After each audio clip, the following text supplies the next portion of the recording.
ओम शांति। बाबा की मुरलियाँ सुन सुनकर आत्मा प्रफुल्लित हो रही होती है हमेशा। और दुनिया में कहते हैं कि आत्मा में कोई लेप छेप नहीं लगता। ये देखिए कितनी झूठी बात है। सारा लेप छेप आत्मा में ही लगता है, क्योंकि आत्मा है तो जीवन है। यदि आत्मा नहीं है तो जीवन नहीं है। हमने पहले भी बताया था कि बिना आत्मा के शरीर 1 सेकंड भी नहीं चल सकता, लेकिन बिना शरीर के आत्मा रहती है। जीवन आत्मा से ही है। शरीर के साथ जीवन और बिना शरीर के जीवन, लेकिन जीवन तो सदा ही बरकरार है। इसीलिए किसी भी व्यक्ति का जीवनांत हो गया नहीं कहते हैं, देहांत हो गया कहते हैं। व्यक्ति किसे कह रहे हैं? आत्मा शरीर में प्रवेश करके जब अपने भावों को व्यक्त करती है तो वो व्यक्ति कहलाती है। अब झूठा व्यक्ति किसे कह रहे हैं? जब आत्मा झूठे शरीर के भान में आकर कोई कर्म करती है तो वो झूठा व्यक्ति कहलाती है। और जब सत्य आत्म रूप में स्थित होकर कोई कार्य करती है आत्मा, तो वो व्यक्ति सच्चा व्यक्ति कहलाता है। तो बात बड़ी समझने की। व्यक्ति सभी को कहेंगे, पुरुष को भी व्यक्ति कह सकते हैं और नारी को भी व्यक्ति कहेंगे। क्यों? भावों को व्यक्त करने वाला व्यक्ति। तो आज बाबा कहते हैं, मीठे बच्चे बाप से ऑनेस्ट रहो, मतलब ईमानदार रहो। यहां पर एक चीज बहुत अच्छी समझने की है। E for Ishwar, E for ईमानदारी। अगर आप जीवन ईमानदारी से जी रहे हैं तो आप सदैव शांति महसूस करेंगे, सदैव सुख महसूस करेंगे, सदैव थोड़े में ही संतुष्ट महसूस करेंगे स्वयं को। लेकिन यदि आप जरा भी बेईमानी कर रहे हैं तो आपको निश्चित रूप से दुख, अशांति, परेशानियों का सामना करना पड़ेगा और वो परेशानियां महसूस होंगी। वास्तव में हम जीवन जी रहे हैं तो रात और दिन तो होता ही रहेगा, अर्थात अंधेरा और उजाला तो जीवन में आता रहेगा, क्योंकि जीवन एक यात्रा है। हम कहीं भी यात्रा करते हैं तो गड्ढे और समतल होते ही हैं, सामना करना ही पड़ता है, लेकिन महसूस नहीं होता यदि हम ईमानदारी से जीवन जीते हैं। ईमानदारी से जीवन किसे कहेंगे? अपने को आत्मा समझ, जो आप रियल में हैं। यदि आप स्वयं को आत्मा समझकर जीवन जी रहे हैं तो वो ईमानदारी से जीवन जीना कहलाएगा। लेकिन अपने नाम रूप में फंसकर अपने को शरीर समझकर यदि जीवन जी रहे हैं तो वो बेईमानी वाला जीवन जीना कहलाएगा। देखिए ईमानदारी की कितनी सूक्ष्म परिभाषा प्यारे बाबा ने बताई। तो बाबा कहते हैं कि बाप से ऑनेस्ट रहो। अब यहां पर एक शब्द और समझने का है। बाप से मतलब अपने आप से भी। जो अपने आप से ऑनेस्ट रहता है वो बाप से भी ऑनेस्ट रहेगा। बाप इन द सेंस, हम एक बात ये भी समझ सकते हैं कि मैं आपसे बात कर रहा हूं, अर्थात मैं बाप से बात कर रहा हूं, ये समझ के चलो। क्यों? क्योंकि वो निराकार ज्योति स्वरूप परमात्मा शिव, जो कि शरीर के बंधन में, जाति के बंधन में, उम्र के बंधन में नहीं है, वो कभी भी किसी भी व्यक्ति के शरीर के माध्यम से, उनके नैनों के माध्यम से वो देखकर चले जाते हैं, देख लेते हैं, समझ लेते हैं। तब तो उनके पास सबका रिकॉर्ड रहता है। तो बाबा कहते हैं कि बाप से ऑनेस्ट रहो, मतलब आपसे हर एक दो आपसे ऑनेस्ट रहे। आपसे बात कर रहा हूं माने बाप से बात कर रहा हूं, ये भाव रहे। ईश्वर की याद में रहकर एक दूसरे से बात करना, ईश्वर की याद में रहकर बात करना। तो बाबा कहते हैं अपना सच्चा सच्चा चार्ट रखो, सच्चा सच्चा चार्ट रखो कि मैं कितनी ईमानदारी से जीवन जी रहा हूँ, मैं कितनी सच्चाई से जीवन जी रहा हूँ, मैं कितने विषय विकारों से मुक्त होकर जीवन जी रहा हूँ। ये मूल बात है। बाकी ढेर आपको कोई पुरुषार्थ करने की जरूरत नहीं है, सिंपल सी बात है। अगली पॉइंट में बाबा ने कहा किसी को भी दुख न दो। अगर हम दुख देंगे तो दुख पाएंगे, क्योंकि हम जो भी देते हैं वो रिटर्न में कई गुना मिलता है। जैसे एक किसान जमीन में बीज देता है, जमीन को बीज देता है, तो उसके फल में कितने सारे बीज वापस पाता है। तो इसीलिए आप बहुत गहराई से गौर करना अपने जीवन में, पूरे जीवन का चार्ट रखना। अगर आप बैक हिस्ट्री में भी जाएंगे अपने इसी जीवन में, तो कितनों को दुख दिए हैं, तो किसी को भी दुख देंगे तो दुख मिलेगा। यदि आप अभी दुखी हो रहे हैं किसी भी बात को लेकर, तो जरूर आपने भी दुख दिए हैं। इसलिए बाबा कहता है किसी को भी दुख न दो, एक बाप की श्रेष्ठ मत पर चलते रहो। एक बाप, सबका मालिक एक, वो एक है, वो सबका बाप है। हमें उससे पहचानने की जरूरत है। वो ईमानदारी पसंद करते हैं, वो सत्यता पसंद करते हैं, वो पवित्रता पसंद करते हैं, वो रूहानी प्रेम पसंद करते हैं, जिस्मानी प्रेम नहीं। जिस्मानी प्रेम आपको नीचे गिराता है और रूहानी प्रेम आपको ऊपर उठाता है। उसे प्यार का सागर कहते हैं। वो कोई भी व्यक्ति नासमझी करता है तो दुख पाता है, और समझदारी से कार्य करता है तो सुख पाता है। नासमझी अशांति है और समझदारी शांति है। तो बाप की श्रेष्ठ मत पर चलते रहो। तो कौन कौन सी श्रेष्ठ मत बताई? सबसे श्रेष्ठ मत है अपने को रूह समझो, आत्मा समझो, इंग्लिश में सोल कहेंगे। अच्छा भाई, फिर प्रश्न बाबा ने क्या किया? जो पूरे 84 जन्म लेने वाले हैं उनका पुरुषार्थ क्या होगा? क्योंकि 84 जन्मों की कहानी तो सिर्फ एक शिव बाबा ने ही ब्रह्मा के तन में प्रवेश करके सुनाई है। ये सच्चाई किसी को मालूम नहीं है। तो बाबा कहते हैं उनका विशेष पुरुषार्थ नर से नारायण बनने का होगा। हाँ, क्योंकि नारायण ही 84 जन्म लेते हैं। भक्ति मार्ग में नारायण के कई अवतार दिखा दिए हैं। शूकर अवतार, कच्छ अवतार, मत्स्य अवतार, सिंह अवतार, ऐसे दिखा दिए। वास्तव में जो पहले जन्म में जो मनुष्य थे वो श्रेष्ठ आचरण थे। उसमें शेर के जैसे दहाड़ने वाली कोई संस्कार नहीं थे, कुत्ते के जैसे भौंकने वाले संस्कार नहीं थे। बात बड़ी गहरी समझना। सुअर के जैसे संस्कार नहीं थे।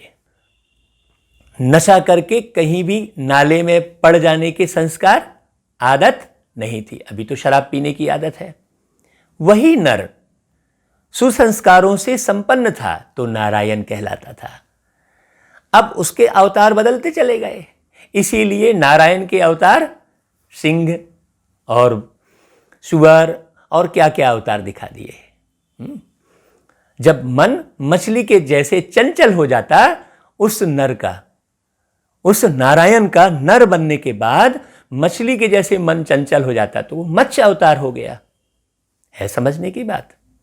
जब तक हम बारीकियां नहीं समझेंगे तब तक हम भगवान को किसी भी रूप में पूजते रहेंगे। अरे भाई, ये जितने भी अवतार दिखाए हैं वो नारायण के नर बनने के बाद ये उसके संस्कार हो जाते हैं। तो बाबा कहता है कि उनका विशेष पुरुषार्थ कौन सा होगा? ये सब विकृतियां छोड़कर श्रेष्ठ आचरण धारण करने का पुरुषार्थ होगा, अर्थात नर से नारायण बनने का पुरुषार्थ होगा।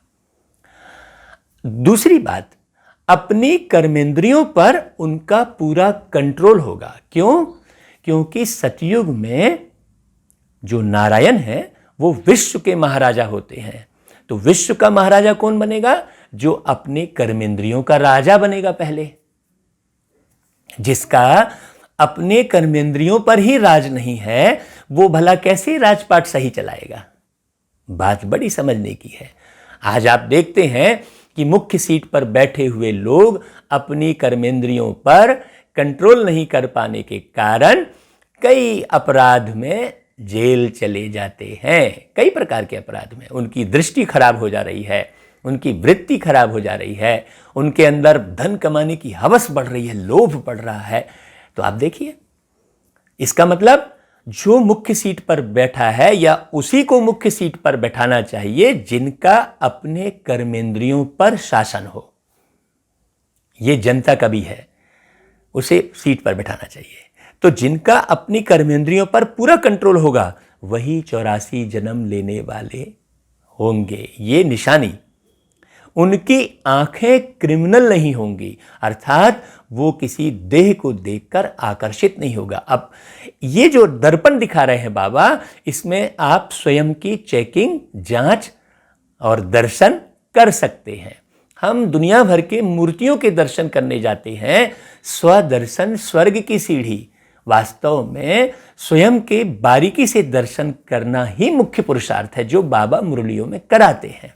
अगर अब तक भी किसी को देखने से विकारी ख्यालात आते हैं, क्रिमिनल आई होती है, तो समझो 84 जन्म लेने वाली आत्मा नहीं है। मतलब आप पहले पहले सतयुग में संपूर्ण सुख में नहीं उतरेंगे। ये बारीक चेक कर लो अपना। फिर गीत बजा है, इस पाप की दुनिया से दूर कहीं दूर ले चल। बाबा ने क्या किया कि चुने हुए जो अच्छे गीत हैं उन्हें मुरलियों में, क्लास में बजवाए, हमेशा बजवाए। थोड़े थोड़े समय पर माने गीत को चेंज कर करके फिर वही गीत सुनवाते हैं, ताकि आप पक्का होते चले जाए। क्योंकि कोई भी बात जब तक बार बार नहीं सुनी जाती है वो पक्की नहीं होती है। एक बार सुनने से पक्की नहीं होती है। इसलिए बाबा आकर एक बात को प्रतिदिन बोलते हैं ताकि बच्चे को पक्का हो जाए। जैसे आपका नाम जो भी अभी है वो बार बार सुनने से आपको पक्का हुआ है। अगर मम्मी, पिताजी, भाई बंधु, रिश्ते नाते आपको ये नाम से शुरू से नहीं पुकारते तो आपको ये नाम पक्का नहीं होता। ये बात बारीक समझना। अच्छा भाई, ओम शांति बोलते हैं बाबा। मीठे मीठे रूहानी बच्चे जानते हैं कि यह पाप की दुनिया है। कौन सी? ये कलयुग की जो अभी चल रही है। पुण्य की दुनिया को भी मनुष्य जानते हैं। मुक्ति और जीवन मुक्ति पुण्य की दुनिया को कहा जाता है, जहां मुक्त अवस्था में जीवन जीते हैं, जहां सुख शांति से भरा हुआ जीवन जीते हैं, तो वो जीवन मुक्ति पुण्य की दुनिया कहलाएगी। अब मान लो दुखी हो रहा है, अशांत हो रहा है, अपने नाम मान शान के चक्कर में ही पड़ा है, तो वो फंसा हुआ है ना। मुक्त अवस्था में जीवन कहाँ कहलाया? तो बाबा कहते हैं दुख देने वाले रावण को भी देखा है। रावण कोई चीज नहीं है, फिर भी एफिजी जलाते हैं बनाकर। भाई कोई माने व्यक्ति थोड़ी है रावण, व्यक्ति के अंदर के विकार है रावण। उनको जलाना चाहिए भगवान की याद करके, भगवान का ज्ञान सुनकर। लेकिन जलाते क्या है? अब देखिए, समझने की जरूरत है। हम इस समय रावण राज्य में हैं, परंतु किनारा किया हुआ है। हाँ, हम बच्चे जान रहे हैं कि सारी दुनिया में रावण राज्य है, लेकिन मजबूरी है, किनारा करके जीवन जी रहे हैं। क्योंकि हमें इसी गंदी दुनिया में रहकर पुरुषार्थ करके बेस्ट से बेस्ट बनना है, बाबा को याद करके, बाबा का ज्ञान प्रतिदिन सुन करके। हम अभी पुरुषोत्तम संगम युग पर हैं। ये सब बच्चों की बात बता रहे बाबा। हमारी स्मृति में क्या है कि हम पुरुषोत्तम संगम युग में, इसलिए दुनिया का आकर्षण, दुनिया की तरफ फालतू का चकड़पट्टी में हम लोग नहीं पड़ते हैं। बच्चे जब यहाँ आते हैं तो बुद्धि में यह है, हम उस बाप के पास जाते हैं जो हमको मनुष्य से देवता बनाते हैं। ऐसी कोई बात है? कभी ये जानकारी मिली कि भगवान धरती पे आकर मनुष्य को देवता बनाते हैं? ये बात एक गुरु ग्रंथ साहिब में लिखी हुई है कि मानुष्य से देव किए करत न लागी वार। ये गुरु ग्रंथ साहिब में लिखी है। मतलब मनुष्य को देवता बनाने में परमात्मा को समय नहीं लगता, क्योंकि देवता से मनुष्य बनने में कई हजार साल निकल जाते हैं, लेकिन मनुष्य से देवता बनाने में उस परमात्मा को चंद कुछ वर्षों में ही बना देते हैं। ये बड़ी गहन गंभीर बात है। बाबा कहते हैं सुख धाम का मालिक बनाते हैं। सुख धाम का मालिक बनाने वाला कोई ब्रह्मा नहीं है, मतलब जिनके तन में प्रवेश किए हैं वो ब्रह्मा कोई सुख धाम का मालिक नहीं है, वो नहीं बनाते हैं। कोई भी देहधारी भी नहीं है, कोई भी ये नहीं कहेगा कि मैं तुम्हें सुख धाम का मालिक बनाऊंगा, कोई नहीं कह सकता। वह है ही शिव बाबा, जिसको देह नहीं है। देह तुमको भी नहीं थी। देखो बाबा कितनी प्यारी बात बोल रहे हैं। अब ये एहसास करो कि यार मुझे भी देह नहीं थी, मैं तो इस देह में बैठा हूं, और बैठकर मेरा कितना सुंदर भाग्य है कि मैं इस देह में, मैं आत्मा बैठकर मुझे प्यारे परमात्मा की वाणी चलाने का अवसर मिला है। ये अवसर भी ऐसे साधारण नहीं है। नहीं तो कहाँ, कभी कोई बीमार पड़ा है तो कभी कोई प्रॉब्लम में है तो कभी झमेले में पड़ा है, तो इतने शांति से, इतनी खुशी से कहाँ मुरली चलाने का समय बाबा की, सोचिए। तो ये भी मुझ आत्मा का बहुत भाग्य है। तो बाबा कहते हैं देह तुमको भी नहीं थी। हाँ, ये बात कह रहे थे, तुमको भी देह नहीं थी, परंतु तुम फिर देह लेकर इस देह के जन्म मरण में आते हो। तुम नहीं मरते हो, तुम सदैव जीवित रहते हो। ये बात समझना। इस बात को सुनकर आप अपने घर में खूब तालियां बजाइए कि वाह, अरे वाह, हम तो कभी नहीं मरते हैं। तो तुम समझते हो हम बेहद के बाप के पास जाते हैं। हाँ, वह हमको श्रेष्ठ मत देते हैं। तुम ऐसा पुरुषार्थ करने से स्वर्ग का मालिक बन सकेंगे। स्वर्ग को तो सब याद करते हैं। हाँ, कोई भी शरीर छोड़ा तो कहेंगे फलाना स्वर्ग पधारा, तो स्वर्ग को तो सब याद करते हैं। समझते हैं नई दुनिया जरूर है, वह भी जरूर कोई स्थापन करने वाला तो होगा ना। नर्क भी कोई स्थापन करते हैं। नर्क कौन स्थापन करता है? नर्क मनुष्य विषय विकारों में पड़कर नर्क की स्थापना मनुष्य करते हैं, और स्वर्ग की स्थापना परमात्मा करते हैं। तुम्हारा सुखधाम का पाठ कब पूरा होता है वह भी तुम जानते हो। हाँ, सुखधाम का पाठ कब पूरा होता है? कब पूरा होता है भाई? जब हम देह के भान में आ जाते हैं तो सुखधाम का पाठ पूरा हो जाता है। जिस दिन हम देह के भान में आए उस दिन से द्वापर कहलाना शुरू हो जाता है। हाँ, जब हम दो राहें में भटकते हैं, स्वयं को नहीं पहचान पाते हैं। जब तक हम स्वयं की पहचान में जीवन जीते हैं कि मैं तो इस देह से अलग सितारा हूं, तब तक द्वापर युग नहीं आता है। और जैसे ही पहचान खोते हैं स्वयं की, वो द्वापर युग कहलाने लगता है बड़ी गहरी गंभीर बात समझने की। बाबा कहते हैं फिर रावण राज्य में तुम दुखी होने लगते हो। माने दुख का कारण, मूल कारण क्या बताया बाबा ने? दुख का मूल कारण विषय विकार। इस समय यह है दुख धाम। भल कितने भी करोड़पति, पदमपति हो, परंतु पतित दुनिया तो जरूर कहेंगे ना। आज एक भी घर बता दीजिए जहां हेल्थ, वेल्थ, हैप्पीनेस तीनों है। धन है तो तन खराब है, तन और धन बढ़िया है तो लड़ाई झगड़ा है, मन खराब है। तन और मन सही है तो धन की समस्या है, तन मन धन सही है तो जन आपस में मिलकर नहीं रह रहे हैं, तो कोई ना कोई समस्या है ही, चाहे वो भले करोड़पति हो। तो इस हिसाब से बाबा कहते हैं यह कंगाल दुनिया दुखी दुनिया है। पैसों से भले करोड़, लेकिन गुणों से तो सब कंगाल है। भल कितने भी बड़े बड़े मकान हैं, सुख के सब साधन हैं, तो भी कहेंगे पतित पुरानी दुनिया है। क्यों? क्योंकि दृष्टि तो सही नहीं है ना। देह की हवस है, देह को भोगने की लालसा है, तो दृष्टि तो सही नहीं है, तो पतित पुरानी दुनिया है। विषय वैतरणी नदी में गोता खाते रहते हैं। बड़े बड़े करोड़पति बन गए हैं, लेकिन पिक्चरें कैसी बनाते हैं सोचिए। सब विषय विकारों वाली, देह के प्रदर्शन वाली फिल्म बना रहे हैं, तो वो कंगाल कहलाए ना, भटक रहे हैं ना देह के जाल में।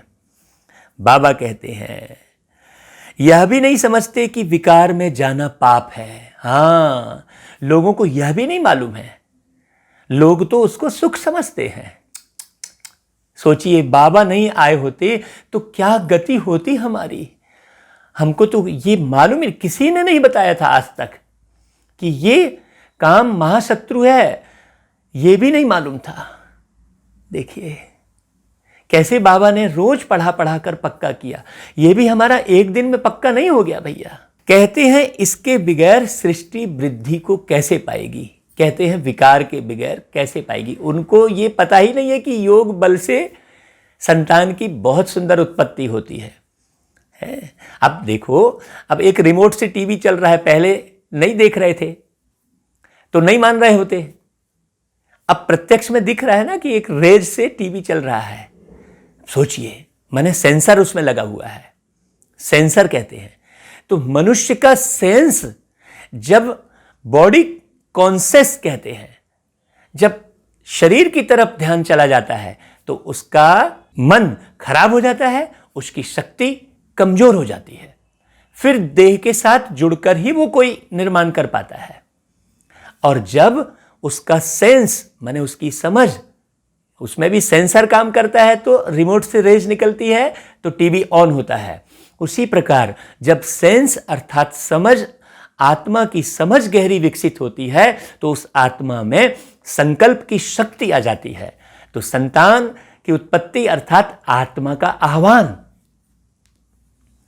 तो वो आत्मा को आह्वान करके वो इनवाइट कर लेता है, आमंत्रित कर लेता है, और आत्मा गर्भ में जाकर फिर 5 तत्व से मिलकर शरीर का निर्माण कर लेती है।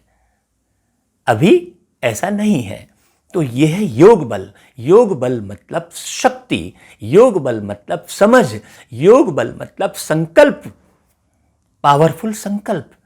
अभी तो हम खाने पीने में अपना संकल्प गंवाते रहते हैं, न्यारे होकर हम नहीं जीवन जीते हैं, फैशन में अपना संकल्प गंवाते हैं, इधर उधर की निंदाचारी में अपना संकल्प गंवाते हैं, नकारात्मक समाचार पढ़ने में अपने संकल्प को वेस्ट करते हैं, अपनी संकल्प शक्ति को कमजोर करते हैं, इधर उधर की व्यर्थ के चुटकुले में हम अपनी संकल्प शक्ति को वेस्ट करते हैं।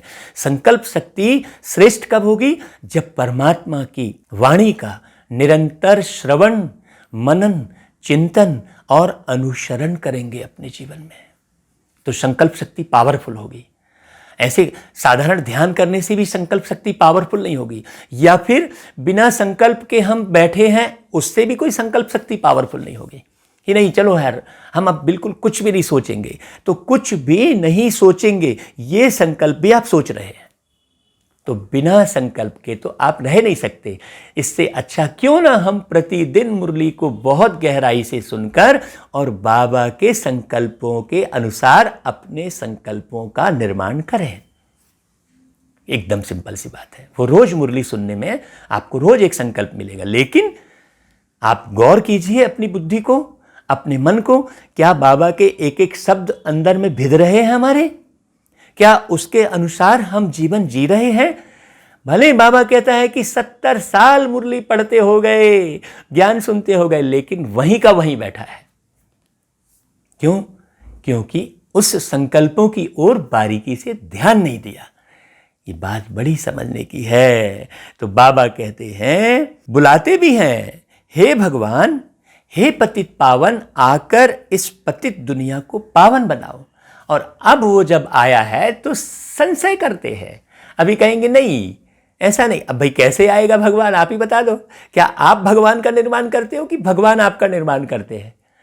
तो आपने डिसाइड किया हुआ है कि भगवान ऐसे दिखते हैं वैसे दिखते हैं। सोचिए, मनुष्यों ने डिसाइड किया हुआ है कि भगवान ऐसे दिखते हैं, तो अलग अलग कल्पना कर करके अलग अलग उनका स्वरूप दे दिया, अलग अलग नाम दे दिया, जबकि स्व उद्बोधित नाम उनका कौन सा है? शिव। ऐसे कर करके बहुत सारी कथा कहानियां बना दी। तो समझिए अच्छे से, बाबा कहते हैं कि पतित पावन बनाओ, बुलाते हैं, तो कौन बोल रहा है? आत्मा कहती है ना, शरीर द्वारा। शरीर तो बोलेगा नहीं ना बिना आत्मा के। आत्मा ही पतित बनी है ना, लेकिन उन्होंने क्या कह दिया, आत्मा में कोई लेप छेप नहीं लगता। बताइए आत्मा में कैसे लेप छेप नहीं लगेगा? तब तो पुकारती है ना, पतित बनी है तो पुकारती है। स्वर्ग में एक भी पतित होता नहीं। क्यों नहीं होता? क्योंकि यहां इस संगम युग में अर्थात कलयुग के अंत में बाबा इसी प्रकार से मेहनत करते हैं। प्यारे बाबा, इतनी मेहनत इस दुनिया में कोई दूसरा नहीं किया जो मेरे प्यारे बाबा करते हैं। तुम बच्चे जानते हो कि संगम युग पर जो अच्छे पुरुषार्थी हैं वही समझते हैं कि हमने 84 जन्म लिए हैं, जो अच्छे पुरुषार्थी हैं। फिर इन लक्ष्मी नारायण के साथ ही हम सतयुग में राज्य करेंगे। तो बाबा कहते हैं कि तुम ब्राह्मणों में भी नंबरवार हैं, है ना। ऐसे अपने को महान बिना मतलब के नहीं समझने लगना। मैं महान आत्मा हूं, संकल्प कर रहे हैं, लेकिन महानता का एक भी गुण नहीं है। नहीं, हाँ, हमें वैसा धारण भी करना होगा। केवल संकल्प करने से भी नहीं बनेगा कि मैं संकल्प करते जा रहा हूं और कर कुछ नहीं रहा हूं। वो तोते वाली कहानी है। तो स्वमान में टिकना तो अच्छी बात है, लेकिन वैसा जीवन का निर्माण भी होना चाहिए। हम स्वमान में टिके हैं और फिर क्रोध कर ले रहे हैं, फिर चिड़चिड़ाहट आ जा रही है, फिर चिंता आ जा रही है, फिर खाने में चली जा रही है बुद्धि। तो कोई राजा रानी बनते हैं, कोई प्रजा। ब्राह्मणों में भी नंबरवार है, बाबा कहते हैं। बाप कहते हैं बच्चे अभी ही तुम्हें दैवी गुण धारण करने हैं। अब बाबा इन नंबरवार ब्राह्मणों में ही नंबर 1 की स्थापना कर रहे हैं। बाबा कहते हैं यह आंखें क्रिमिनल हैं। कोई को देखने से अगर विकार की दृष्टि जाती है तो उनके 84 जन्म नहीं होंगे। स्पष्ट घोषित कर दिया बाबा ने। चाहे आप फिर कितना भी अच्छा पुरुषार्थ करो, चाहे कितना भी ज्ञान का मनन चिंतन करो, कितना भी आप कई घंटों योग लगा लो, लेकिन अगर किसी को देखने पर विकारी दृष्टि जा रही है तो आप सतयुग में पहले पहले नहीं उतर सकते। ये स्पष्ट है। वह नर से नारायण बन नहीं सकेंगे। जब इन आंखों पर जीत पा लेंगे, आंखों पर मतलब अंदर की आंखों पर, यह आंख कुछ नहीं बिगाड़ रही है, अपने मन की आंखों पर, अपनी बुद्धि के नेत्रों पर, अपने संस्कार रूपी नेत्रों पर विजय पा लेंगे, आंखों पर जीत पा लेंगे, तब कर्मातीत अवस्था होगी। मन तो चंचल है, हर एक शय पे मचल जाता है, मन को काबू में जो लाओ तो कोई बात बने। अब हमने ये गीत गाया, लेकिन मन को काबू में कैसे लाए? मन रूपी घोड़े को काबू में लाने के लिए बुद्धि रूपी लगाम चाहिए। तो मन को काबू करने के लिए बुद्धि रूपी लगाम मजबूत होनी चाहिए, और बुद्धि रूपी लगाम ज्ञान से मजबूत होती है। वो भी कौन से ज्ञान से? परमात्म ज्ञान से। परमात्म ज्ञान अर्थात जो परमात्मा ने धरती पर आकर सुनाया है। हाँ, भगवान के ज्ञान से बुद्धि रूपी लगाम मजबूत होगी। भक्तों के ज्ञान से बुद्धि रूपी लगाम मजबूत नहीं होगी, भगवान के ज्ञान से होगी। तो बाबा कहते हैं कि सारा मदार आंखों पर ही है, आंखें ही धोखा देती हैं। आत्मा इन खिड़कियों से देखती है। हाँ, तो इसका मतलब क्या हुआ? क्या ये खिड़कियां बंद रखें हमेशा? नहीं। परिवर्तन किसका करना है? परिवर्तन आत्मा का करना है। आत्मा में भी किसका परिवर्तन करे? आत्मा अपने मन का परिवर्तन करे, अपनी बुद्धि को दिव्य बनाए। दिव्य बनाए मतलब मनुष्य से देवता बनने की विधि सीखे और अपने संस्कारों को दैवत्व गुणों के जैसा बनाए। हाँ, खाने के, पीने के, देखने के, चलने के, सबके संस्कार बाबा ने मुरलियों में बहुत बारीकी से सिखाए हैं। आपको बारीकी से सुनने की आवश्यकता है, समझने की जरूरत है। बाबा कहता है कि इन खिड़कियों से डबल आत्मा देख रही है। कौन सी खिड़की? ये जो ब्रह्मा बाबा के तन में जो बैठे हैं, बाप भी इन खिड़कियों से देख रहे हैं। हमारी भी दृष्टि आत्मा पर जाती है, बाबा कहते हैं। तो तुम्हारी भी दृष्टि आत्मा पर जानी चाहिए। बाप आत्मा को ही समझाते हैं। वैसे भी दुनिया में आत्मा ही आत्मा को समझा रही होती है, चाहे वो टीचर हो या विद्यार्थी हो। शरीर को थोड़ी समझाना होता है। शरीर के माध्यम से आत्मा एक दूसरे को समझाती है। बाप भी इन खिड़कियों से देख रहे हैं, कहते हैं मैंने भी शरीर लिया है तब मैं बोल सकता हूँ, बिना शरीर के कोई बोल नहीं सकता, सोच सकता है, एहसास करा सकता है, बोल नहीं सकता। तुम जानते हो बाबा हमको सुख की दुनिया में ले जाते हैं, ये हम अच्छे से समझ गए हैं तो हम आपको बता रहे हैं। यह है रावण राज्य, बार बार अच्छे से समझना। ये बाबा बार बार इसलिए समझाते हैं ताकि आपको पक्का हो जाए कि यह रावण राज्य अर्थात विषय विकारों का राज्य है, तो यहां से बुद्धि हटे। तुमने इस पतित दुनिया से किनारा कर लिया है। कोई बहुत आगे बढ़ गए, कोई पिछाड़ी में हट गए। बहुत लोगों ने छोड़ दिया, यार ये कहाँ होगा, ऐसा तो नहीं होगा, पुरानी दुनिया का आकर्षण। हर एक कहते भी हैं पार लगाओ। अब पार लगाओ का मतलब अब पार तो जाएंगे सतयुग में, यहां तो पार नहीं होगा ना। बाबा कहता है परंतु वहां ऊंच पद पाना है तो पवित्र बनना है, मेहनत करनी है। काहे की मेहनत है? मूल मेहनत है विषय विकारों पर जीत पाने की। कि तुम अभी जानते हो हम आत्मा एक्टर है। मुख्य बात क्या है? बाप को याद करो तो विकर्म विनाश हो। यह है पहली सब्जेक्ट। पहले पहले हम सुखधाम में आए, फिर अब दुखधाम में आ गए हैं। अब बाप फिर सुखधाम में ले जाने आए हैं। कहते हैं मुझे याद करो और पवित्र बनो। सारा खेल याद का है। आप अपने मेमोरी चिप में क्या रिकॉर्ड करके रखे हैं, जैसी रिकॉर्डिंग वैसा प्ले। आप बाजार से आप गंदे फिल्म गाने अपने मोबाइल चिप में रिकॉर्ड करके लाएंगे, फिर घर में आकर मोबाइल में सुनेंगे तो भजन थोड़ी सुनाएगा वो चिप। वैसा ही आत्मा का रोल है। बाबा कहते कोई को भी दुख ना दो किसी भी कारण से। एक दो को बहुत दुख देते रहते हैं, हाँ दूसरे की चीज़ मेरी हो जाए, ये जो सोचते हैं उसमें भी हम दुख ही दे रहे हैं। अगर हम किसी के लिए गलत सोच रहे हैं तो भी वो दुख देना कहलाएगा, क्योंकि सोच सबसे पहले ट्रांसफ़र होती है, बोलना तो बाद में होता है।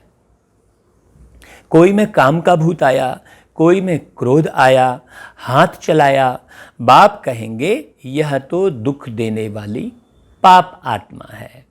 पुण्य आत्मा कैसे बनेंगे? अब तक तो पाप करते रहते हैं, यह तो नाम बदनाम करते हैं। सब क्या कहेंगे? कहते हैं हमको भगवान पढ़ाते हैं और फिर ऐसा काम कर रहे हो, तो फिर कोई मानेगा क्या कि हमको भगवान पढ़ाते हैं? हम मनुष्य से देवता विश्व के मालिक बनते हैं। देखिए ऐसा आप लोगों को बोलोगे, फिर ऐसे काम करते हैं तो कोई मानेगा? कोई ऐसे काम करते हैं क्या? बाबा कह रहा है। इसलिए बाबा कहते हैं रोज रात में अपने को देखो। चलो दिन भर आपको फुर्सत नहीं मिली देखने के लिए, गलतियां हो गई, तो सारा दिन का चेक करो रात में। अगर सपूत बच्चे हैं तो चार्ट भेजें। हाँ अभी हम यहां कहेंगे भाई कमेंट्स लिखें नीचे। आप जो YouTube पर मुरली सुन रहे हैं तो आप अपना कमेंट लिखें कि भाई मैंने आज दिन भर में ऐसे ऐसे खराब काम कर दिए। भल कोई चार्ट लिखते हैं परंतु साथ में यह लिखते नहीं कि हमने किसको दुख दिया व भूल की, वो नहीं लिखते। देखो बाबा एक एक बात क्लियर कर रहे हैं। आप जवाब में ओम शांति लिख देते हैं या बहुत अच्छी मुरली लगी, आप बहुत अच्छा सुनाते हैं, इससे कोई लाभ नहीं मिलने वाला है। हमारी तारीफ करने से कोई लाभ नहीं मिलने वाला है। आप अपनी एक्यूरेट जांच करके उसका जवाब लिखिए तो हमें मालूम पड़ेगा कि जो भी मुरली सुन रहे हैं उनको क्या क्या समस्या है, उसको किस प्रकार से बताएं। तो अगली मुरली में हम मनन चिंतन करके उस हिसाब से बताएंगे। तो आप अपनी कमी कमजोरी लिख सकते हैं, अपना पुरुषार्थ लिख सकते हैं। ओम शांति बस लिख देने से क्या हो जाएगा? नहीं, वो मालूम नहीं पड़ेगा। बाबा कहता है कि चार्ट लिखते हैं लेकिन किसको दुख दिया व भूल की वो नहीं लिखते हैं। याद करते रहे और कर्म उल्टे करते रहे, यह तो बिल्कुल ठीक नहीं है। बाबा कहता है उल्टे कर्म करते तब है जब देह अभिमानी बन पड़ते हैं। हाँ, इस दुनिया के राग रंग में जब पड़ते हैं देह अभिमानी बनते हैं, यहाँ की ही फिक्र करते हैं, अपने बच्चों की फिक्र करेंगे, अपने भाइयों की फिक्र करेंगे, अपने नाते रिश्तेदारों की फिक्र करेंगे। नहीं, ये फिक्र करने की जरूरत नहीं है। आप सबको सुख दें तो फिक्र बिल्कुल नहीं होगी, आप अगर दुख दे रहे होंगे तो जरूर फिक्र होगी। बाबा कहता है यह चक्र कैसे फिरता है, यह तो बहुत सहज है, एक दिन में भी टीचर बन सकते हैं। बाबा कहते हैं देखिए कितनी सरल पढ़ाई है, एक दिन में टीचर बन सकते हैं। बाबा कह रहे हैं बाप तुमको 84 का राज समझाते हैं, टीच करते हैं, फिर जाकर उस पर मनन करना है। मनन करना है मतलब मैंने अपने मन में कितना उतारा, कितना मेमोरी में रखा, माइंड में ही मेमोरी होगी। बाबा कहता है हमने 84 जन्म कैसे लिए, उस सिखलाने वाले टीचर से दैवी गुण भी जास्ती धारण कर लेते हैं। हाँ, तो हमें भी चेकिंग करनी है, ऐसा नहीं कि हम मुरली चला रहे तो हमें स्वयं की चेकिंग नहीं करनी है। बाबा कहता है देवी गुण भी जास्ती धारण कर लेते हैं, किससे? सिखलाने वाले टीचर से। बाबा सिद्ध कर बतला सकते हैं, दिखाते हैं। बाबा हमारा चार्ट देखो, हमने जरा भी किसको दुख नहीं दिया है। बाबा कहेंगे यह बच्चा तो बड़ा मीठा है, अच्छी खुशबू निकाल रहे हैं। टीचर बनना तो सेकंड का काम है, अर्थात ज्ञान सुना लेना अच्छे अच्छे मिर्च मसाले लगाकर कोई बहुत बड़ी बात नहीं है। बहुत बड़ी बात है गुणों को धारण करना। टीचर से भी स्टूडेंट याद की यात्रा में तीखे निकल जाते हैं, तो टीचर से भी ऊंच पद पाएंगे। बाबा तो पूछते हैं किसको टीच करते हो? रोज शिव के मंदिर में जाकर टीच करो। बाबा कह रहा है शिव बाबा कैसे आकर स्वर्ग की स्थापना करते हैं, रोज शिव मंदिर में जाकर बाबा की पढ़ाई को पढ़ाओ। बाबा कहते हैं देखिए स्वर्ग का मालिक बनाते हैं, ऐसा बताओ लोगों को जाकर। समझाना बहुत ही सहज है, लेकिन वो समझानी लोगों तक कब पहुंचेगी? बाबा कह रहा है जब मैं स्वयं गुणों से भरपूर रहूंगा। बाबा को चार्ट भेज देते हैं, बाबा हमारी अवस्था ऐसी है। बाबा पूछते हैं बच्चे कोई विकर्म तो नहीं करते हो ना, क्रिमिनल आई उल्टा पुल्टा काम तो नहीं कराती है ना, ऐसा बाबा पूछते हैं। अपने मैनर्स कैरेक्टर्स देखने हैं, अपने मैनर्स और अपने कैरेक्टर्स, अपना चरित्र देखना है, अपनी चलन देखनी है, अपना स्वभाव संस्कार देखना है।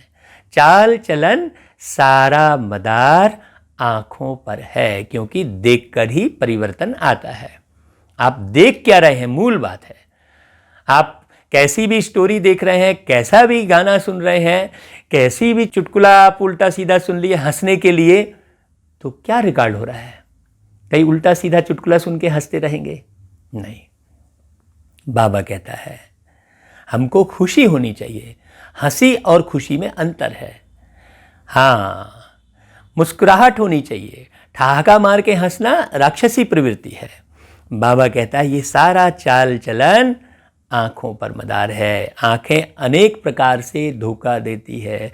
जरा भी बिगैर पूछे चीज़ उठाकर खाया तो वह भी पाप बन जाता है, क्योंकि बिगैर छुट्टी के उठाई ना, पूछा नहीं किसी से, जिसकी चीज़ है उससे पूछा नहीं। यहाँ कायदे बहुत हैं और कायदे में चलने पर ही फायदे हैं, इसीलिए कायदा बहुत अच्छे से समझ में आना चाहिए। शिव बाबा का यज्ञ है, कोई साधारण किसी देहधारी का, किसी और भी नामी ग्रामी व्यक्ति का कोई यज्ञ नहीं है। ये शिव बाबा का यज्ञ है। चार्ज वाली के बगैर पूछे चीज खा नहीं सकते, एक खाएंगे तो फिर और भी ऐसे करने लग पड़ेंगे। वास्तव में यहाँ कोई चीज़ ताले के अंदर रखने की दरकार नहीं है। अब देखो हम मधुबन जाते तो वहाँ सब चीज़ खुला है, लेकिन ऐसा थोड़ी है कि बिना पूछे कोई भी चीज़ उठा के रख के ले आए। हाँ, खाने पीने की चीज़ पूरी खुला है, किचन पूरा खुला है, ऐसा कोई स्थान नहीं है जहाँ पर ऐसा पूरा खुला। आप जाइए किचन में, लेकिन जो निमित्त है उनसे पूछ कर बनाना होता है। लॉ कहता है इस घर के अंदर किचन के सामने कोई भी अपवित्र आने नहीं चाहिए। ये भी ख्याल रखना चाहिए कि हमारे किचन में जहाँ भी हम भोजन आदि बनाते हैं वहाँ कोई अपवित्र नहीं आना चाहिए। बाहर में तो अपवित्र पवित्र का सवाल ही नहीं उठता है, लोग कहीं का भी खाते पीते रहते हैं। आप मान लीजिए आप पैकिंग आइटम खा रहे हैं तो पैकिंग आइटम भी तो अपवित्र हाथों से बनकर आया है। बाबा मजबूरी में जब कभी आपको समस्या बहुत ज़्यादा हो रही है तब बाबा की याद में खा लो, इसका मतलब थोड़ी है कि हम हैबिट बना लें। हाँ, कई ब्राह्मण बच्चों को नहीं मालूम है, बोले बिस्किट की छूट दी है, चना मुर्रा की छूट दी है बाबा ने, तो छूट उट वाली कोई बात नहीं है। ये तो जब बहुत मजबूरी है तब फिर गहन बाबा की याद में खाने की बात है, नहीं तो शौक में खा रहे हैं। अच्छी अच्छी बिस्किटें खरीद के, अच्छा अच्छा चना मुर्रा खरीद के लोग खा रहे हैं। नहीं भाई, जो भी पैकिंग, बोले मशीन का आइटम है खा सकते हैं, नहीं, क्या खा सकते क्या नहीं खा सकते ये रोल नहीं है। रोल है पवित्र हाथों से पवित्र होकर, परंतु पतित तो अपने को कहते हैं ना, सब पतित हैं। अब एक व्यक्ति बोलेगा अरे साहब तो ऐसा कर रहे हैं, तुम कहाँ से एक अलग से चले आए, तो भाई सब कर रहे थे और दुख पा रहे थे बोल के तो बाबा आकर नई विधि सिखा रहे हैं। अब हम फिर से सबको देखने लग जाएंगे तो फिर हम कैसे पावन बनेंगे? नहीं, हम ये सोचते हैं कि अरे साहब तो झूठ बोल रहे हैं, हम एक ठो सच बोल देंगे तो कौन सा बड़ा भारी, हमारी जिंदगी बढ़िया बना लेंगे। ऐसा नहीं है। जब यदि सब ऐसा सोचने लग जाएंगे तो फिर सच्चाई की स्थापना तो हो ही नहीं सकती ना। तो कोई वल्लभाचार्य को अथवा शंकराचार्य को हाथ लगा न सके, क्योंकि वह समझते हैं हम पावन और यह पतित है। देखिए वो लोग हाथ नहीं लगाने देते हैं। हाँ, पहले के लोग 16 करते थे, कहते थे भाई 16 है। बाद में हमको मालूम पड़ा कि 16 कला संपन्न बनने की बात बाबा ने सिखाई है। हाँ, हमारे घर में मम्मी जी जब पूजा पाठ यदि होती थी तो बिल्कुल बिना नहाए धोए अंदर नहीं जाना है, ये है, बहुत रिस्ट्रिक्शन रहता था। तो उस समय तो समझ में नहीं आता था, छोटे छोटे थे। लेकिन ये अब मालूम पड़ा कि पवित्रता क्या चीज़ है। वास्तव में विषय वासना से दूर रहना ही पवित्रता है। तो बाबा कहते हैं भल यहाँ सबके शरीर पतित हैं तो भी पुरुषार्थ अनुसार विकारों का संन्यास तो करते हैं ना। जो सन्यासी लोग हैं वो तो बिल्कुल महान है ही ना। ऐसा थोड़ी है कि सन्यासी महान नहीं है, सन्यासी तो महान है, उन्होंने विकारों का तो त्याग किया है। तो निर्विकारी के आगे विकारी मनुष्य माथा टेकते हैं। ये गहरी गहरी बातें केवल बाबा के सिवाय हमने कहीं नहीं सुनी। बाबा कहते हैं यह बड़ा स्वच्छ धर्मात्मा मनुष्य है, ऐसा कहते हैं। सतयुग में तो मलेच्छ होते नहीं।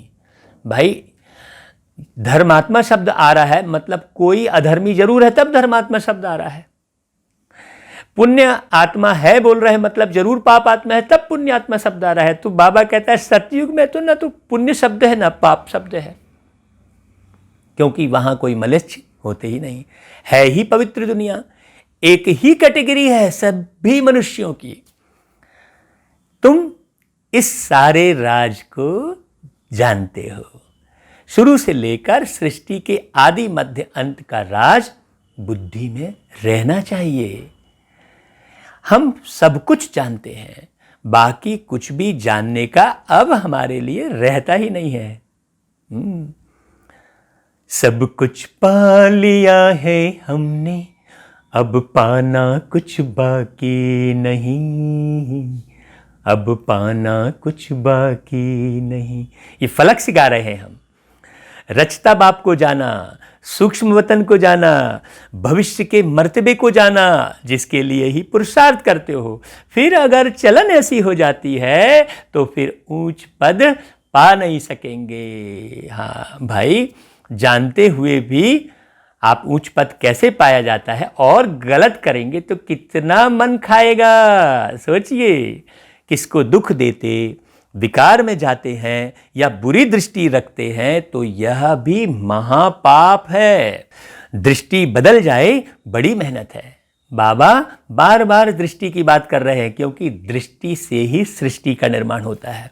तो भैया यहाँ तो दृष्टि क्या, सारे कर्म ही खराब हैं लोगों के, जबकि बाबा सूक्ष्म दृष्टि की बात कर रहे हैं। देखिए सूक्ष्म परमात्मा कैसे सूक्ष्म बातें आके सिखाते हैं। दृष्टि बहुत अच्छी चाहिए। आंखें देखती हैं, यह क्रोध करते हैं तो खुद भी लड़ पड़ते हैं। शिव बाबा में जरा भी लव नहीं, याद ही नहीं करते। ऐसे बच्चों को बाबा कहते हैं वो जरूर बाप को याद नहीं करते, जो बार बार तिल मिलाते हैं, बार बार भिन भिनाते हैं, बार बार मुरझाते हैं छुई मुई की तरह। वो जरूर बाबा कहते हैं, वो बाबा को याद नहीं करते हैं। बलिहारी तो एक शिव बाबा की है। बलिहारी गुरु आपकी कहते हैं, बलिहारी उस सदगुरु की जिसने गोविंद श्री कृष्ण का साक्षात्कार कराया कि तुम श्री कृष्ण कैसे बन सकते हो। तो उस सदगुरु की, परम सदगुरु परमात्मा, परम शिक्षक, लोगों को ये तो मालूम है कि भगवान परीक्षा लेता है, तो परीक्षा वही लेगा जो पढ़ाएगा। भाई स्कूल में भी स्कूल के टीचर ही परीक्षक बनते हैं ना, क्योंकि वो पढ़ाते हैं। तो भगवान परीक्षा लेता है, ये तो सारी दुनिया के लोग बोलते हैं, लेकिन भगवान आकर पढ़ाते भी हैं, यह किसी को नहीं मालूम। तो बाबा कहते हैं साक्षात्कार से सिर्फ मुख मीठा नहीं होता, केवल साक्षात्कार करने से नहीं, वो विधि सीखनी पड़ेगी तृष्णा मिटाने की। तृष्णा मिटाकर कृष्णा बनने की विधि सीखनी पड़ेगी, और वो विधि विधाता ही सिखाते हैं, इसलिए उन्हें विधाता कहते हैं। विधाता अर्थात पावन बनने की, सच्चा बनने की विधि सिखाने वाले, सतयुग में जाने की विधि सिखाने वाले। बाबा कहता है वह है भक्ति मार्ग। उनको स्वर्ग का सुख नहीं कहेंगे। गोविंद को सिर्फ देखना नहीं है, गोविंद बनना है। गोविंद अर्थात गौ की तरह गुण धारण करके बिंदु बनना। हाँ, गुणवान भी हैं, लेकिन माने दूसरे को अवगुणी समझने लग गए?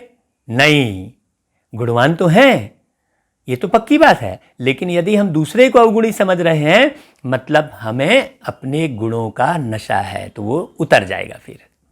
बाबा कहते हैं नशा सिर्फ एक बाबा की याद का होना चाहिए। तुम यहां आए ही हो ऐसा बनने, बाबा गोविंद बनाते हैं। यह नशा रहना चाहिए। हम उनके पास जाते हैं जो हमको ऐसा बनाते हैं। तो बाबा सबको यह राय देते हैं, चार्ट में यह भी लिखो, आंखों ने धोखा तो नहीं दिया। अब भाई कमेंट करना, पाप तो नहीं किया। तो बाबा कहते हैं आंखें कोई ना कोई बात में धोखा जरूर देती हैं। हाँ, ये बाबा रहस्य बता रहे हैं, ऐसे आप ऊपर ही ऊपर मत कर लेना। आंखें कोई ना कोई चाहे कितना भी महारथी बन जाए, लेकिन आंखें कोई ना कोई बात में सूक्ष्म में कभी ना कभी जरूर धोखा देती हैं। ये बाबा बारीकी बात बता रहे हैं। आंखें बिल्कुल शीतल हो जानी चाहिए। अपने को अशरीरी समझो तब शीतल होंगी। यह कर्मातीत अवस्था पिछाड़ी में होगी, सो भी जब बाबा को अपना चार्ट भेज देंगे। हाँ देखिए, ये बड़ा सूक्ष्म पुरुषार्थ है। जब आप लिखत में बताएंगे, भल धर्मराज के रजिस्टर में सब जमा हो जाता है ऑटोमेटिकली। हाँ, बाबा ये भी कह रहे हैं, देखिए आप सच्चा पुरुषार्थ करें या झूठा या जैसा भी, सब धर्मराज के रजिस्टर में ऑटोमेटिकली एंट्री तो हो जाता है। परंतु जबकि बाप साकार में आए हैं तो कहते हैं साकार को मालूम पड़ना चाहिए। देखा, क्लियर हुआ ना भाई? वही बात हो गई कि जो निमित्त बना है उनको मालूम पड़ना चाहिए ना, क्योंकि उनकी बातचीत होती रहती है प्यारे बाबा से। तो खबरदार करेंगे फिर। क्रिमिनल आई अथवा देह अभिमान वाला होगा तो वायुमंडल को अशुद्ध कर देंगे। यहां बैठे भी बुद्धि योग बाहर चला जाता है। माया बहुत धोखा देती है। माया इन द सेंस अपनी कमी कमजोरी, वो जल्दी से हटती नहीं है, क्योंकि ये कमी कमजोरी बाबा ने स्पष्ट बताया कि 63 जन्मों से चली आ रही है। इसलिए बाबा रहम भी करते हैं कि चलो कोई बात नहीं, बच्चे हैं, 63 जन्म से हो रही है तो धीरे से होगी करके बाबा धीरज भी देते हैं। मन बहुत तूफानी है कहते हैं बाबा, कितनी मेहनत करनी पड़ती है यह बनने के लिए। ऐसे साधारण थोड़ी कृष्ण बन जाएंगे, तब तो कृष्ण कितना पूजनीय है। बाबा के पास आते हैं, बाबा ज्ञान का श्रृंगार कराते हैं आत्मा को। समझते हो, हम आत्मा ज्ञान से पवित्र होंगी। वास्तव में ज्ञान ही गंगा है। फिर शरीर भी पवित्र मिलेगा। आत्मा और शरीर दोनों पवित्र सतयुग में होते हैं। फिर आधा कल्प बाद रावण राज्य होता है। ये बहुत अच्छे से पक्का कर दीजिए। मनुष्य कहेंगे भगवान ने ऐसे क्यों किया? अरे भाई, भगवान ऐसे थोड़ी करता है, यह तो अनादि ड्रामा बना हुआ है। भाई, कोई नई चीज खरीद कर लाए तो वो पुरानी होगी ही, आप चाहे कितना भी अच्छे से संभाल के रख लो। सिंपल सी बात है। उसको ड्रामा कहो चाहे सिस्टम कहो, जो कह लो। इसमें भगवान का क्या दोष है भाई? भगवान ने थोड़ी ही कुछ किया। सतयुग में होता ही है एक देवी देवता धर्म, और फिर धीरे धीरे कई धर्म हो जाते हैं। अब जैसे चीज पुरानी होती है तो उसके टुकड़े हो जाते हैं कि नहीं हो जाते हैं? वो क्रैक होने लगती है कि नहीं होती है? सिंपल सी बात है। आप एक नया मटका लाए, फिर धीरे धीरे वो ठंडा होना बंद हो जाएगा ना। पहले एकदम बढ़िया ठंडा होता है। हर एक चीज का वही हाल है। वैसा ही आत्मा का भी है। आत्मा को पावन बनाने का काम बाबा करते हैं। एक ही काम है बाबा का। कोई कोई कहते हैं ऐसे भगवान को हम याद ही क्यों करें? अरे भाई, जो कांटे बने हैं वही आकर फूल बनेंगे। मनुष्य कहते हैं क्या भगवान सिर्फ भारतवासियों को ही स्वर्ग में ले जाएंगे? हम मानेंगे नहीं। भगवान को भी दो आंखें हैं क्या? परंतु यह तो ड्रामा बना हुआ है। भाई, एक ही जगह पर आएंगे ना। विदेशी लोग भी भारत में आकर आध्यात्म सीखते हैं। सबसे सर्वोच्च गुरु, विश्व गुरु तो भारत ही था और फिर से बनेगा। क्यों? क्योंकि परम सद्गुरु इस धरती पर ही आते हैं। बाबा कहता है सब स्वर्ग में आए तो फिर अनेकों धर्मों का पाठ कैसे चले? देखो बाबा फिर कितनी बढ़िया बात बोल रहे हैं। स्वर्ग में इतने करोड़ तो होते नहीं। सारी प्रॉब्लम तो जनसंख्या की है। पहली मुख्य बात, भगवान कौन है उनको तो समझो। यह नहीं समझा है तो अनेक प्रश्न करते रहेंगे। हाँ, अपने को आत्मा समझेंगे तो कहेंगे यह तो बात ठीक है। हमको पतित से पावन जरूर बनना है, ये कहेंगे। फिर जब आत्मा समझेंगे तब याद करना है उस एक को। सब धर्मों में भगवान को ही याद करते हैं। तुम बच्चों को अभी यह ज्ञान मिल रहा है। तुम समझते हो यह सृष्टि चक्र कैसे फिरता है।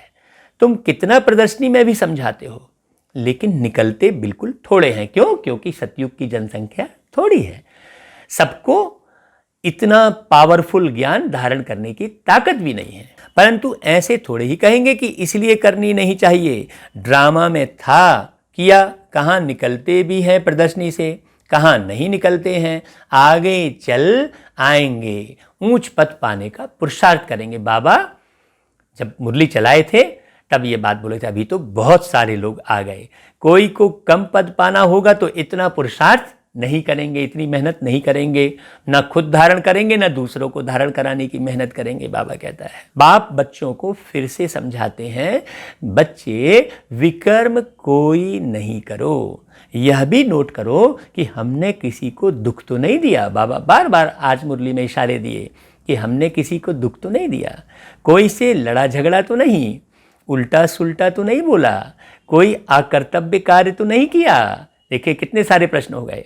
बाबा कहते हैं विकर्म जो किए हैं सो लिखो। यह तो जानते हो, अब व्यक्ति विकर्म कर रहा है, दुख दूसरे को दिया है और माफी भगवान से मांगने जाता है। नहीं भाई, जिसके साथ तुमने गलत कर्म किया है उसी से जाकर माफी मांगो ना। क्यों? क्योंकि उसके ही आपके प्रति विचार खराब हो चुके हैं ना, तो फिर से कैसे बदलोगे?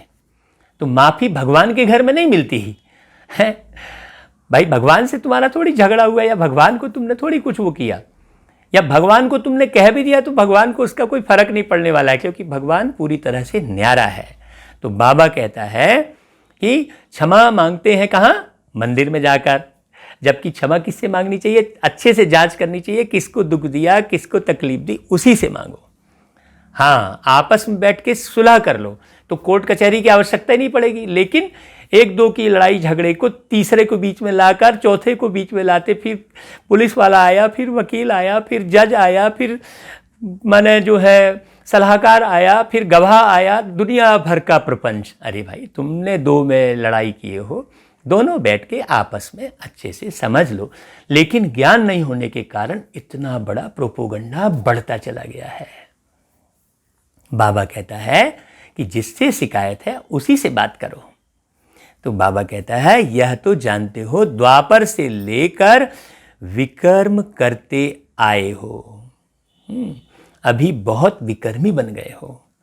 बाबा को लिख कर देने से बोझा हल्का हो जाएगा। लिखते हैं हम, किसको दुख नहीं देते हैं। बाबा कहेंगे, अच्छा चार्ट लेकर आना तो देखेंगे। आप बारीकी से सोचेंगे तब तो मालूम पड़ेगा कि कितने कितने को दुख दिए हैं। भाई, आप रास्ते में ट्रेन में चल रहे थे, किसी को धक्का मार दिए, किसी से सीट के लिए ही लड़ लिए हैं, तो कई होते हैं ऐसे। बाबा कहता है, बाबा बुलाएंगे भी ऐसे अच्छे बच्चे को, हम देखें तो सही। सपूत बच्चों को बाप बहुत प्यार करते हैं। बाबा जानते हैं अभी कोई संपूर्ण बना नहीं है। बाबा हर एक को देखते हैं कैसे पुरुषार्थ करते हैं। बच्चे चार्ट नहीं लिखते हैं तो जरूर कुछ खामियां हैं जो बाबा से छिपाते हैं। सच्चा ऑनेस्ट बच्चा उनको ही समझता हूं जो चार्ट लिखते हैं। चार्ट के साथ फिर मैनर्स भी चाहिए। केवल चार्ट लिख लिए तो भी नहीं चलेगा, चार्ट लिखे उसके बाद परिवर्तन भी किए स्वयं का। अच्छा, फिर बाबा याद प्यार देते हैं मीठे मीठे सिकिलधे बच्चों प्रति माता पिता बाप दादा का याद प्यार और गुड मॉर्निंग। रूहानी बाप की रूहानी सभी बच्चों को नमस्ते, और हम सभी रूहानी बच्चों की रूहानी माता पिता बाप दादा को दिल से याद प्यार गुड मॉर्निंग और नमस्ते बाबा। फिर धारणा के लिए मुख्य सार है कि स्वयं का बोझ हल्का करने के लिए जो भी विकर्म हुए हैं वह बाप को लिखकर देना है। और पूरी मुरली में समझा दिया गया है कि कैसे लिखकर देना है। अब किसी को भी दुख नहीं देना है, सपूत बनकर रहना है।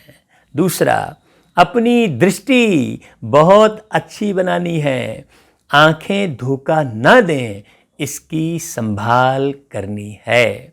अपने मैनर्स बहुत बहुत अच्छे रखने हैं। काम क्रोध के वश हो कोई पाप नहीं करने हैं। फिर वरदान बहुत खूबसूरत है, बहुत अच्छा वरदान है। ये एक वरदान यदि आपने फॉलो कर लिया तो बहुत आगे निकल जाएंगे।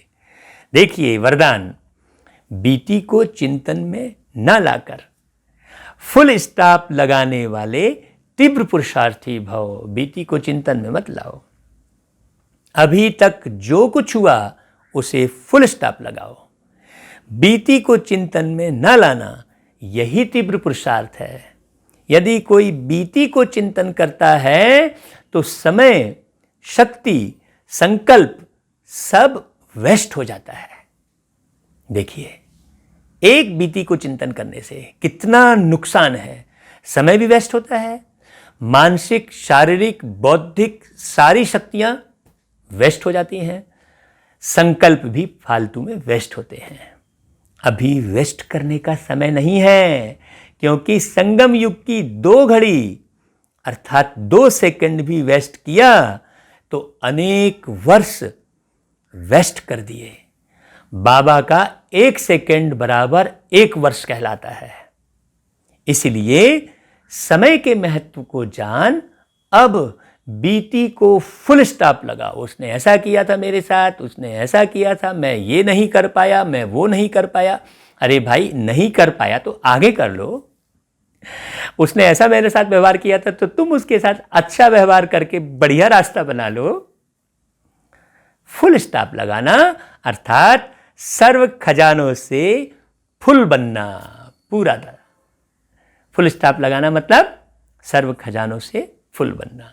फिर स्लोगन है, जब हर संकल्प श्रेष्ठ होगा, जब हर संकल्प श्रेष्ठ होगा तब स्वयं का और विश्व का कल्याण होगा। संकल्प,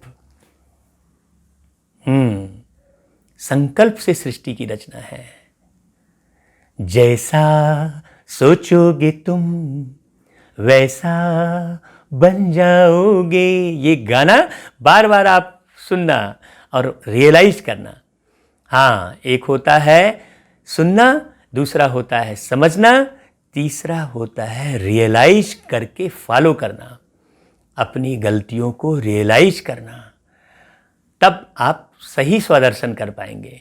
स्वदर्शन स्वर्ग की सीढ़ी, पर चिंतन पतन की जड़। अच्छा भाई, ओम शांति।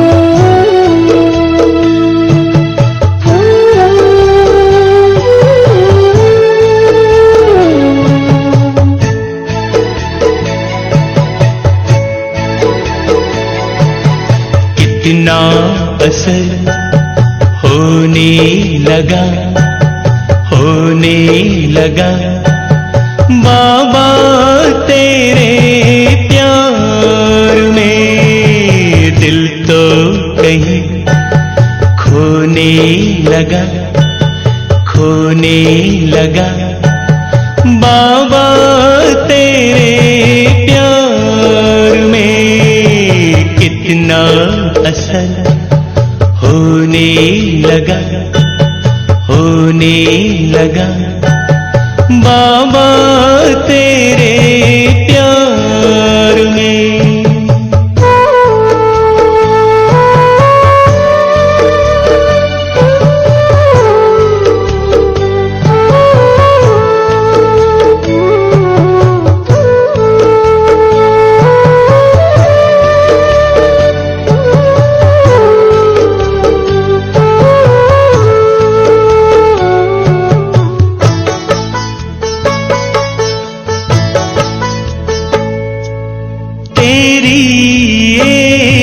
नजर को तरसे ये सारी दुनिया, तेरी ये नजर को तरसे ये सारी दुनिया। नजरों में हमको समा के वो बाबा लुटा दी खुशियां। मन तो जमीन से उठने लगा, उठने लगा बाबा तेरे प्यार में।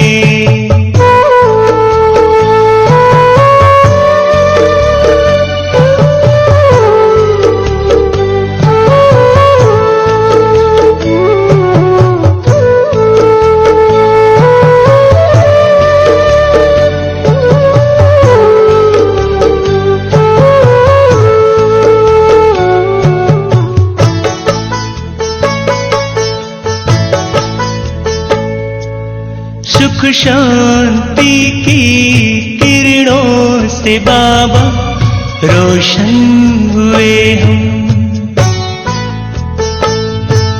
सुख शांति की किरणों से बाबा रोशन हुए हम। बाबा तुम्हारी प्रीत की डोरी से मिट गए हर गम। गुलशन सजीवन सजने लगा, सजने लगा बाबा तेरे प्यार में। कितना असर होने लगा, होने लगा बाबा तेरे प्यार में। दिल तो कहीं खोने लगा, खोने लगा बाबा तेरे प्यार में।